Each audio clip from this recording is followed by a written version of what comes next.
अनि आज हाम्रो हजुरआमासँग भेटघाट भयो, दिनभरि बस्यो, घुमियो, उहाँलाई समस्या पनि खिलाइयो र उहाँले चाहिँ मेरो विषयमा के भन्नुभयो अरे आज?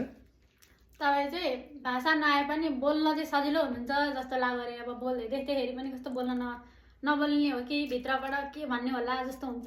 तपाईँ त्यस्तो चाहिँ हुँदै हुनुहुँदो रहेछ अरे। अनि एकदम दयालु लाग्यो अरे, जे पनि सघाइदिने लाग्यो अरे होइन। एकदमै राम्रो रहेछ तेरो दानासान भन्दैछ। के हो दानासान भनेपछि?